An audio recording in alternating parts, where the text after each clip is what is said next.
So. Is that what you served time for? No, I served time for, it was fraud, and that is a really long story, and I'd love to tell it you, and I will. I was just a naughty boy, you know, I was horrible really in the early 80s. I think that's why I like to pay back a lot now. I like to do a lot for charity. I help out as much as I can, but I was naughty when I was younger. Very naughty. The threats I've had and the crashes I've had and near misses and all that sort of stuff. I shouldn't be here really. My name's Anthony Barrett, and I grew up in Birmingham on the Feasy estate in Birmingham. I was born in 1967. I grew up with my dad being involved with Rolls Royces and Bentleys obviously before I was born, and that's just, it's just been a natural thing for me to follow him and progress through doing it myself. It's just a family thing, it's in our blood really. Work with my boys, yeah. I've built all this for them, so it's going to be a waste of time and money if they don't.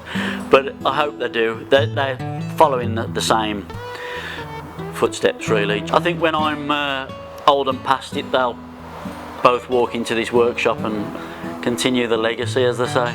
But I remember as a kid, about 8 or 9 years old, Dad had a Derby Bentley. There's a Derby Bentley outside, and it was a black car stood under an oak tree at the farm, and I just remember looking at it and thinking it was an amazing car then. So that was where my love of Bentleys must have started.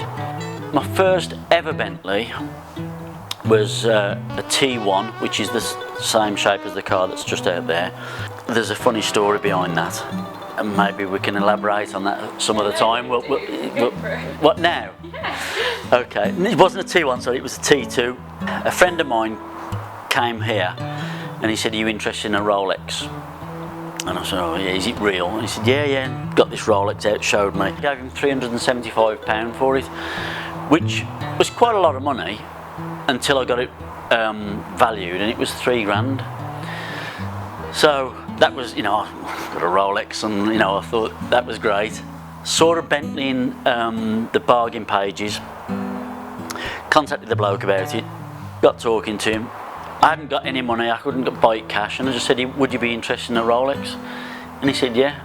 So I just drove over there with the Rolex, gave it him, and drove back in a Bentley, and that was amazing for me then, you know. It was like, wow, get the jackpot.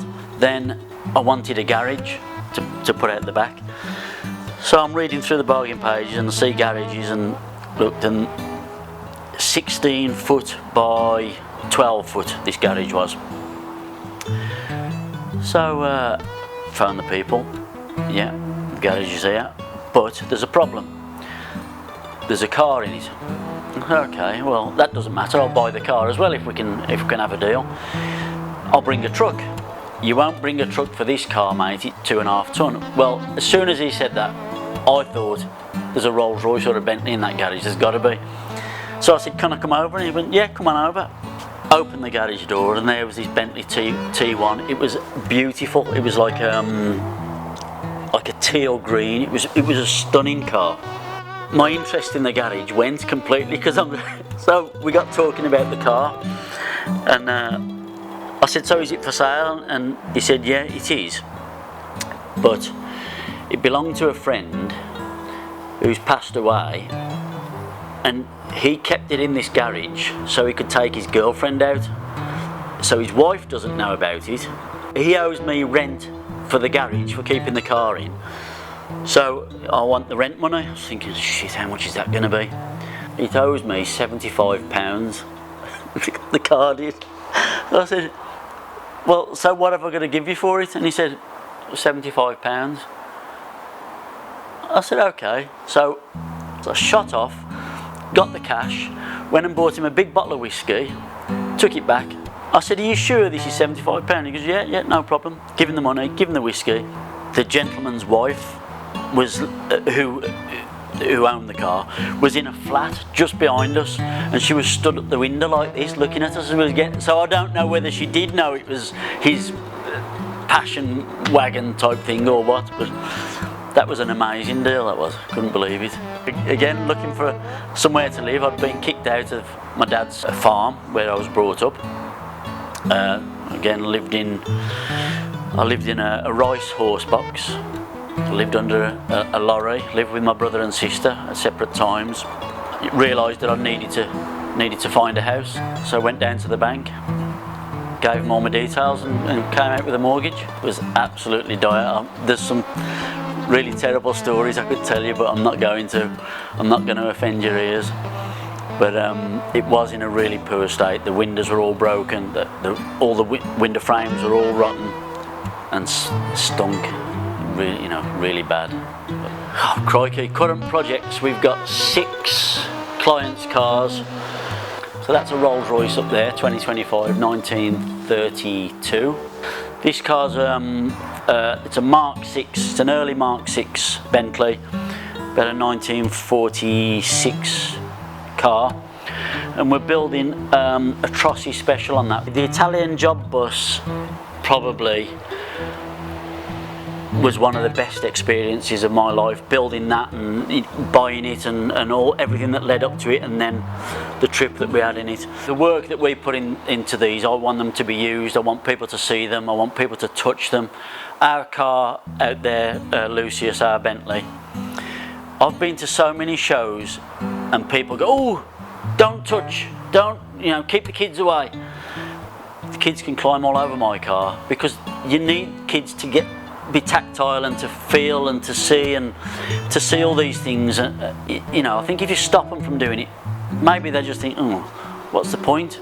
When we first met, you came in and I said, paint that car, didn't I? It was a Bentley S1. All repainted with Bentleys. The car that you painted? Yeah. No, it's covered in moss. Luke, my brother who committed suicide, in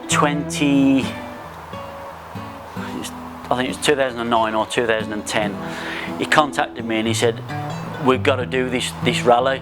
The screwball rally is you buy a car for £750, you've got to have a theme, so a movie theme or a cartoon or something like that, and then you tour Europe raising money for your chosen charity. It's usually doing 150 mile an hour with my arse out the window of the car. I used to do it, I've done it about 4 years with a lad called Ian Clare. So sharp and so dry, but he passed away in the lockdown. He was my navigator, and I'd say, right, I'm just going to drive. I'll get us wherever we're going, I'll speed, I'll do whatever you want me to do, you just read the map and get me there. And he would get it wrong every time. Every road, I would say, we're going left or right? Yeah. No, left or right? Yeah. Ian, I need to know. Yeah, left. Okay. So I'd go left and he'd go, no, we've got to go right. He would say, you're driving too fast for the sat-nav to keep up. And, it's just... But they've got like a readout that comes across. So as you hit in a corner, it'll say Sega and ding and make these noises and all that sort of stuff. And he was doing it in the back, and it was like killing me, Yeah. Well, that's one thing leads to another, doesn't it? Yeah. One thing leads to another. There's so many things. Do you think that's because of taking a risk or because of just trying again? They're kind of similar. Yeah, I mean, I am a trier. I think that's I won't give in. Do you know what I mean? I'm telling you, I come to a point where I thought I couldn't go any further, and then something happens. Do you know what I mean? Something else intervenes and gives you a leg up, and you're off again, up and running.